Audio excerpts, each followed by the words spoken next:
Bonjour à tous, avec l'aide de Dieu, nous allons étudier le Rambam, le 10e chapitre des lois de Eidout, des lois relatives au témoignage, Perek Asiri Halacha Aleph. Suite à ce que nous avons dit dans le chapitre précédent que certains sont disqualifiés pour témoigner, nous avons dit aussi qu'il y avait le Racha, les Rechaim au pluriel. Le Rambam nous dit dans Perek Asiri Halacha Aleph, HaRechaim, les mécréants, Psulin le Eidout Minatora, ils sont disqualifiés à témoigner selon la Torah. Shenemar, car il est dit dans la Torah, Al tachet yatra, ne tends pas ta main, ne te joins pas, ne place pas imracha avec un mécréant, liot et hamas, pour être un témoin de l'iniquité. Mi piach moi lamdu, pas tradition orale de génération en génération jusqu'à Moshe Rabbeinu. Nos sages ont appris que l'explication de ce verset-là, c'est un avertissement au juge qu'on dit al tachet, c'est-à-dire ne place pas le rachat, le mécréant, en tant que aide, en tant que témoin.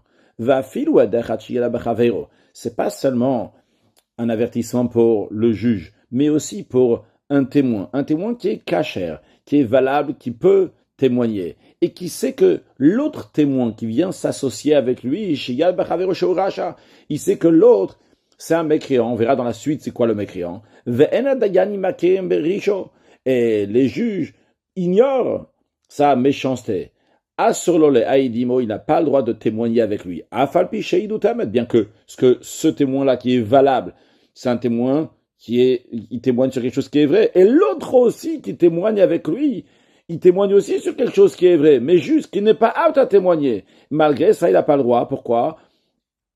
Parce que le fait que ce témoin qui est valable à témoigner, il s'associe avec l'autre, eh bien c'est ça qui fait qu'il y a un groupe de deux témoins. Donc ce témoin-là qui est valable, il a tendu sa main, il s'est joint avec le mécréant, et grâce au témoin qui est valable, c'est grâce à lui que le témoignage, le témoin qui n'est pas valable, a été reçu. Donc il a transgressé. Al tachet yatraim racha, ne te joins pas avec un mécréant pour témoigner. Inutile de dire dans un cas encore pire que ça, que il y a un témoin qui est valable, qui peut témoigner, et il a vu en effet quelque chose. Il y a un deuxième témoin qui vient s'associer. Et le premier témoin qui est kasher, c'est que le deuxième témoin est shaker. C'est un faux témoin, il n'a pas vu du tout témoignage. Et inutile de dire, c'est évident chez Asurlole Aïd, que ce premier témoin, il n'a pas le droit de témoigner avec l'autre témoin, Shennemar, parce qu'il est dit, Al tachet yatraim racha, ne te joins pas avec un mécréant. Maintenant, c'est quoi un rachat? On a traduit donc par méchant, mécréant. Halachabet. Et zéou racha, c'est quoi le critère que la Torah appelle quelqu'un qui est mécréant, qui est disqualifié pour témoigner selon la Torah? Et la réponse, elle est Kol Mishe Avar Aveira, tout celui qui a transgressé volontairement une transgression, chez Chayavin Alea Malkut, sur lequel on reçoit la peine de Malkut, de fouet. C'est même s'il n'a pas reçu concrètement cette punition, mais il a transgressé une transgression sur laquelle on est passible du fouet. Zéo Racha, cette personne-là, c'est un mécréant, au Pasul le Eidout, il est disqualifié à témoigner. D'où on sait que c'est un rachat? La réponse, elle est, Sharia Torah, Karalim Chuyav Malkut Racha. On retrouve que la Torah, elle appelle celui qui est passible des coups de fouet, on l'appelle un rachat, Shenemar, car il est dit, en ce qui concerne donc la sanction de Malkut des coups de fouet, Vahayim bin Akota Racha, lorsque ce rachat aura reçu ses coups. Donc on voit que ce personnage qui reçoit les coups de fouet est appelé un rachat. Inutile de dire, l'imchouyav mitad bedin, quelqu'un qui est passible de mort par le tribunal, même s'il ne reçoit pas malkout, les coups de fouet, mais le fait qu'il reçoit la mort, il doit recevoir la mort par le tribunal, par la chose qu'il a transgressée, c'est encore plus grave que malkout.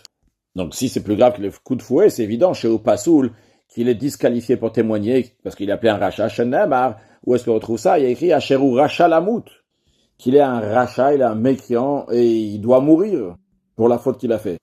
Alors là-bas, ça parle du Rotsear, ça parle d'un assassin. Mais on apprend de ça aussi donc pour tous les autres qui sont passibles de mort par le tribunal, qui sont appelés rachat. Alachat Gimel. Avaraveira Shechayavim Alea Malkut Minatora.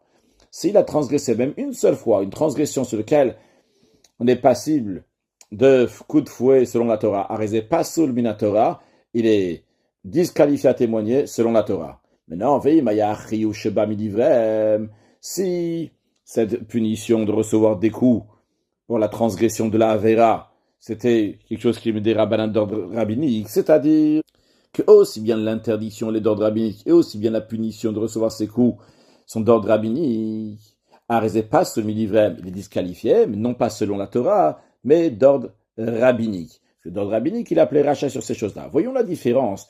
Si quelqu'un a transgressé quelque chose de la Torah, ou qu'il a transgressé quelque chose qui est d'après les rabbanan les sages. Ketzad, le Ram nous explique ça. Achal psar be'ima bechalav. Parce que quand il a pris de la viande qui est cachère de base, s'il la mange tout seul, mais elle a été cuite avec du lait, et il a mangé, c'est un interdit de la Torah. Ou bien, encore un autre exemple, s'il a mangé des animaux donc, qui sont morts, qui n'ont pas été abattus rituellement, ou bien des animaux qui s'appellent des animaux répugnants de la Torah qu'on interdit de manger, des choses similaires à cela, ben le avant que ce soit pour son appétit. Quand on dit son appétit, c'est aussi tout simplement si la viande qui est pas cachère, elle coûte moins cher, donc c'est pour son appétit, quoi, c'est pour son intérêt. Ben le hachis, ou bien que ce soit pour mettre en colère, si on peut dire comme ça, à Kadosh Baruch Hu, donc pour transgresser par défi. Pas parce qu'il profite de cette viande-là, ou bien qu'il a profané le premier jour, 2 jours de fête. Donc il y a le deuxième jour, c'est d'ordre rabbinique, mais le premier jour, c'est d'ordre biblique. Ou bien qui s'est vêtu d'un vêtement qui est mélangé de lin et de laine, que ça soit donc qu'il soit juste ce qu'on appelle chez Shua. Shua, c'est-à-dire qu'il est feutré, donc c'est-à-dire on a pris des fibres de lin et de laine et on les a mis ensemble, donc ça fait un feutre. Au tavoui, ou bien qui ont été filés ensemble, au nouz, ou bien qu'ils ont été tissés ensemble, la pas sur les 12 Torah, dans tous ces cas-là, il est disqualifié à témoigner selon la Torah, parce qu'il a transgressé un interdit de la Torah, un interdit sur lequel la personne qui l'a transgressé, il est passif de coups de fouet, bibliquement parlant. S'il a mangé de la viande de volaille avec du lait, c'est qui est cuit dans du lait, donc c'est pas interdit d'ordre biblique. Ce qui est interdit d'ordre biblique, c'est bsar beheima, c'est la viande d'un animal, pas de la volatile. Donc lui, il a pris cette volatile-là donc avec du lait, c'est un interdit rabbinique. Ou bien qu'il a profané le deuxième jour de Yom Tov en diaspora, en Eretz Israël seulement un jour, en Chutz Laaretz, en diaspora, il y a 2 jours, le deuxième jour qui est d'ordre rabbinique. Ou bien qui s'est vêtu d'un vêtement de laine ou a été perdu un fil de lin, que l'interdiction c'est seulement d'ordre rabbinique, ou bien des choses semblables à cela, que c'est les sages qui ont interdit, bien que d'après la Torah c'est pas interdit. Dans ces cas-là, il est disqualifié à témoigner, cette disqualification est d'ordre rabbinique. Le Ram dit, nous rappelle qu'on a déjà énuméré dans les lois de Sanhedrin, au chapitre 19, toutes les transgressions sur lesquelles quelqu'un les transgresse, il est passif de coups de fouet. Et dans le livre de Mishneh Torah en général, donc les 13 livres précédents, avant dans le Ram, on a déjà expliqué quels sont ceux qui sont interdits, donc bibliquement parlant, quels sont les interdits qui sont rabbiniques. Halacha dalet, ve'od yesham reshaim shem psulim leidut. Dans cette halacha, le Ram nous dit qu'il y a d'autres mécréants qui sont impropres aussi au témoignage, malgré le fait qu'ils soient sujets à une restitution pécuniaire, donc c'est-à-dire qu'ils vont rembourser ce qu'ils ont fait, malgré ça, même après le remboursement, et tant qu'ils n'ont pas fait tchouva, ils ne seront pas possibles de témoigner, et malgré le fait que c'est avérote, ces transgressions-là, il n'y a pas malkout. Par exemple, quelqu'un qui vole de l'argent d'un autre, que la Torah dit l'otignov, ou c'est un interdit de la Torah, malgré le fait qu'il a transgressé un lave, un interdit, mais il n'y a pas malkout, il n'y a pas les coups de fouet. Ce que la Torah elle dit, c'est qu'il doit donner, qu'il doit rembourser. Donc, ils ne sont pas appelés rachats dans la Torah, parce qu'on a dit ceux qui sont appelés rachats dans la Torah, c'est ceux qui doivent recevoir malkout, les coups de fouet, ce qui n'est pas le cas de celui qui a volé. Malgré ça, le Ram nous dit,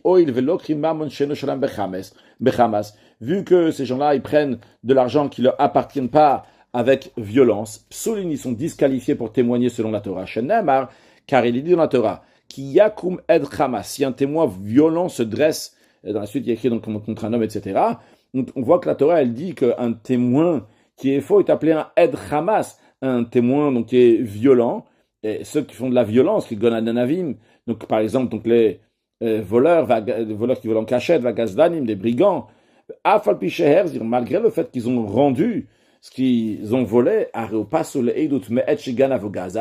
il est disqualifié au témoignage depuis le moment où il a volé en cachette ou bien qu'il a, on dit brigandé, en tout cas qu'il a volé publiquement, jusqu'à qu'on va savoir qu'il s'est rétracté de son comportement-là. En tout ce qui concerne, qu'on va voir dans la suite, donc ils disent que le Ram dit qu'ils sont rétractés, on verra dans Perek Yudbet, il me semble, donc comment ils se rétractent, comment on voit que ces gens-là, ils ont fait tchouva. De même un témoin qui était convaincu de machination, c'est-à-dire que on a vu que cette personne-là, elle a témoigné donc à faux, par exemple, imaginons qu'un témoin, il est venu, il a dit que Rouven doit 100 euros à Shimon, et après, il s'est avéré que c'est pas vrai, parce qu'il a dit, qu'est-ce qu'on sait pas vrai, c'est pas son témoignage, c'est que lui, il peut pas témoigner, c'est possible, peut-être que Rouven, il doit de l'argent à Shimon. En tout cas, lui, il a pas vu ce témoignage, parce qu'il a dit, ça s'est passé à tel endroit, à telle heure, et il y a deux autres témoins qui sont venus, il dit, comment tu peux témoigner que Rouven, et il doit de l'argent à Shimon parce qu'il a emprunté tel et tel jour à tel et tel endroit, alors que toi, tu étais avec nous, tel et tel jour à tel et tel endroit, à un autre endroit. Donc, même si on a été convaincu de machination uniquement dans un témoignage d'argent, qui n'est pas si strict comme s'il avait témoigné sur l'autre qu'il est passible de mort. Et après ça, avec Shilem, donc en effet, ce témoin-là qui a fait un faux témoignage, il a remboursé l'argent qu'il devait à Rouven, parce que la Torah dit, vous allez lui faire à ce témoin-là ce qu'il a voulu faire à l'autre. Il voulait que Rouven va donner 100 euros à Shimon.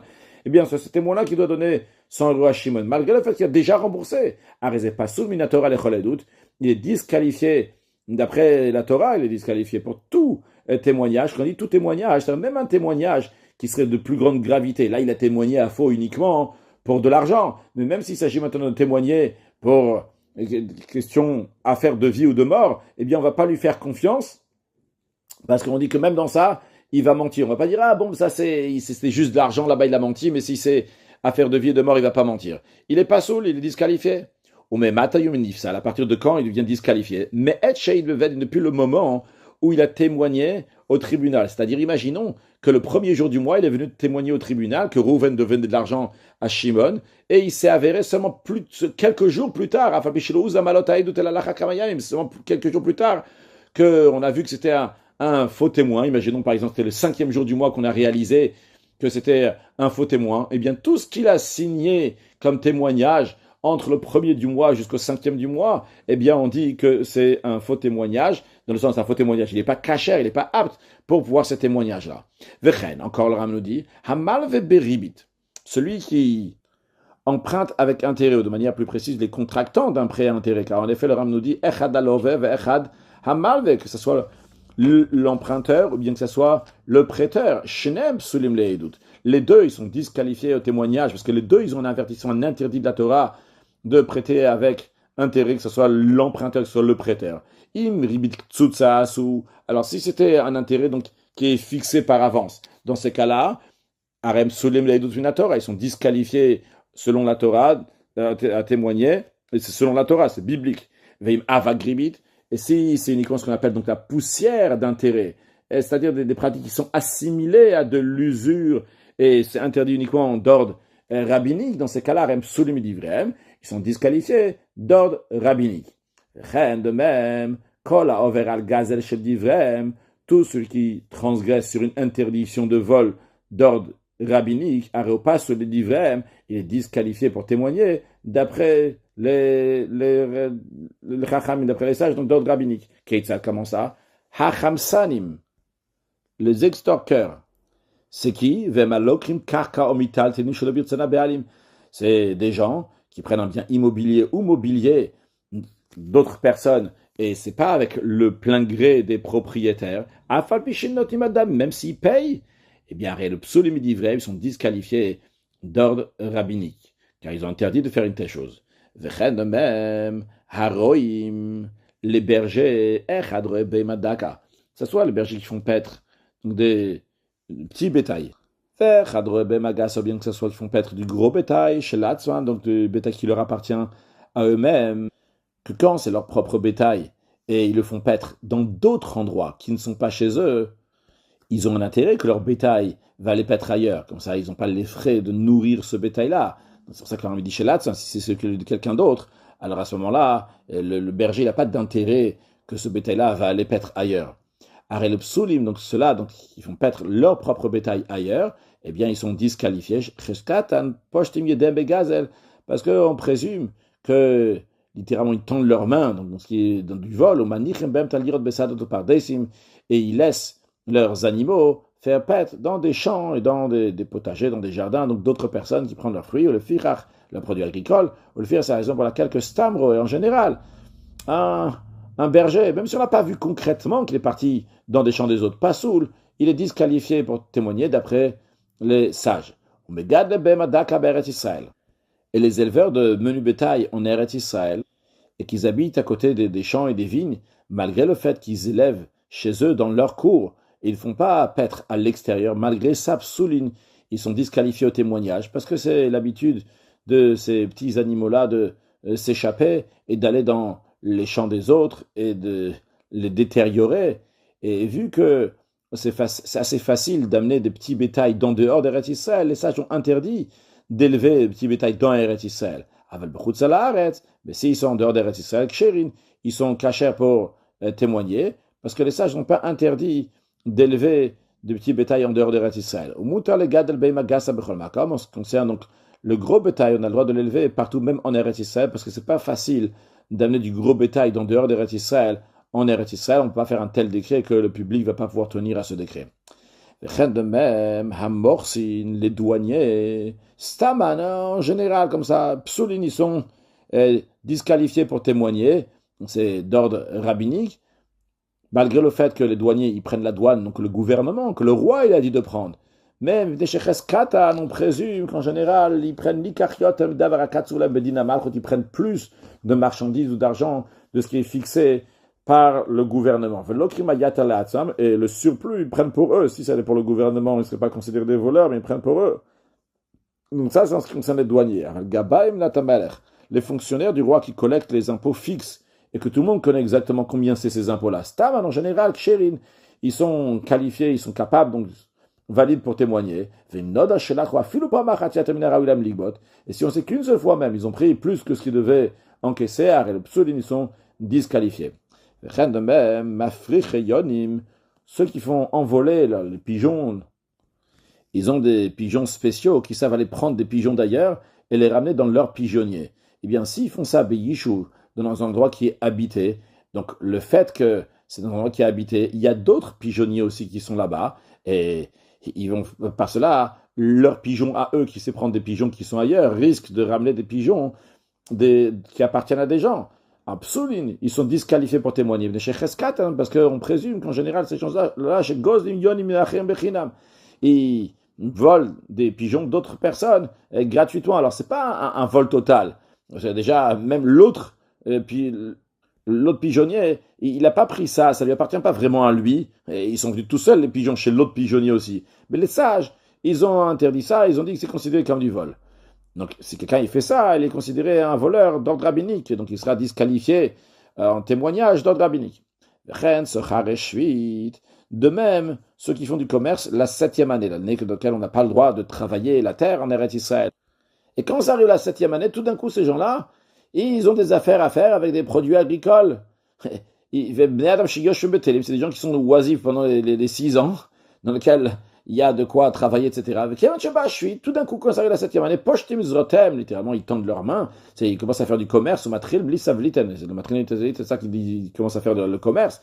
Avec des produits agricoles, on présume que ces gens-là, qu'ils ont pris des produits agricoles la 7e année, que la 7e année, donc tout est abandonné, appartient à personne, et ils font des affaires avec. Mais s'ils font des affaires pendant toutes les autres années, ils ne sont pas disqualifiés. Parce qu'on n'est pas sûr que c'est des produits agricoles cette année, peut-être c'est des produits agricoles qui sont de la 6e année de l'année précédente, ou bien c'est peut-être des produits agricoles qui viennent d'en dehors d'Eretz Israël, dans lesquels il n'y a pas la fuite. De même, un messach bekroubia, littéralement, celui qui joue au dé. Donc ça peut être avec des morceaux de bois, avec des morceaux de pierre, avec des os comme ça, ils jouaient à l'époque avec ça. Donc ils jouent, ils font donc des conditions en fonction de ci et ça.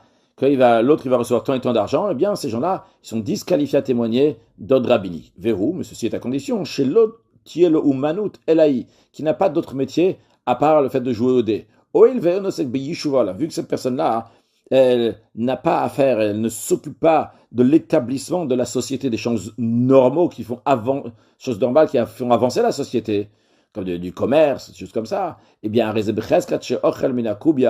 on on présume que cette personne-là, il se nourrit, il gagne sa vie, donc du dé, c'est de l'argent donc qui est interdit chez Avak Gazel, parce que c'est littéralement donc de la poussière du vol. C'est des pratiques qui sont assimilées à du vol, qui sont interdites donc d'ordre rabbinique. Et c'est la raison pour laquelle qui disqualifiait à témoigner d'ordre rabbinique. C'était pas seulement ceux qui jouent au dé particulièrement. Et la file clipé gozim, ça peut être aussi avec des coques de noix, ou bien au clipé ribonim, avec des pots de grenades. Le principe, donc, c'est des jeux que celui qui va gagner, il va prendre l'argent de l'autre. Dans ça aussi, les sages ont dit que ces gens-là, ils se disqualifient à témoigner s'il n'a pas d'autre métier.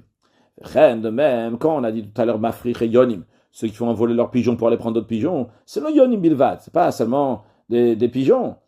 C'est juste ils ont pris des pigeons parce que c'est des choses qui sont fréquentes, en tout cas, très fréquents. Le yonim bilvad, amrou, elle a fait même ceux qui font des paris en ce qui concerne donc des animaux domestiques, des bêtes sauvages ou bien des oiseaux, en disant Kola kodem et travero. Tout l'animal ou l'oiseau qui va aller le plus vite que l'autre, kol notre serre à travers ou bien celui qui va vaincre l'autre, s'il y a deux animaux, l'un il va aller plus vite que l'autre, donc le propriétaire il va prendre les deux, il va prendre le sien qui est parti plus vite et aussi celui de l'autre. De même tout ce qui est de ces jeux-là, pour des jeux d'argent, vous chez l'autre, s'il n'a pas de métier à part ce jeu-là, Aréopas, ou les disqualifiés à témoigner d'ordre rabbinique. Et donc, tout ce qu'on a mentionné, qui sont disqualifiés à témoigner, donc ça soit donc les bergers, ça soit les éleveurs de petits bétail, ça soit les douaniers, ça soit ceux qui font envoler les pigeons, ça soit ceux qui font du commerce la 7e année, ceux qui jouent au dé ou les autres jeux, eh bien, psolim idivrem, ils sont disqualifiés uniquement d'ordre rabbinique et non pas bibliquement parlant. Halachae, Aris, chez Lakar Davamuat, une perot, chez Biku, Bimenisan, Vimetishi. Un métayer, donc c'est quelqu'un qui reçoit une part dans le champ. Par exemple, j'ai un champ, lui travaille pour moi, il prend 20%, il prend 40%, en fonction de ce qu'ils ont décidé. Donc, ce métayer-là, donc, il a pris une petite quantité de fruits qui sont parvenus, et ils sont maintenant devenus mûrs, c'est les premiers fruits, donc que ce soit au printemps, que ce soit en l'automne, à l'époque de Nissan, ou bien que ce soit en l'époque de Tishi, Kodem Shetigam Amlatan, avant que le travail requis a été fini. Et d'ailleurs, l'expression, cette idée-là, de prendre le fruit, de le manger tout de suite, ça vient dans le prophète Ishaya qui dit qui bikura baterem kaitz, comme le fruit qui est devenu mûr avant les autres fruits. Donc c'est le premier comme ça, cher iria reota, que celui qui la voit, beoda bechapo ivlaena, dès qu'il entre de sa pomme de la main, tout de suite, il va l'avaler. C'est les gens, ils sautent tout de suite comme ça, c'est des jeux de nouveau, ils n'ont pas eu pendant toute la saison. Et comme ça, donc, les gens, ils ont un désir de le manger. Même si le métayer, il a pris ce fruit-là à l'insu du propriétaire du champ. Eino Ganav, il n'est pas considéré un voleur. Avec Kachalet, tu peux témoigner. Parce que le propriétaire du champ n'est pas regardant à cet égard, parce qu'il sait qu'il a pris parce qu'il avait envie de le manger. De même tout ce qui est similaire à cela. Mais s'il a mangé des fruits donc après, c'est-à-dire après l'achèvement du travail, là, il n'est pas en train de prendre parce que c'est agréable à manger, il avait très envie de le manger, ça c'est parce qu'il veut gagner de l'argent.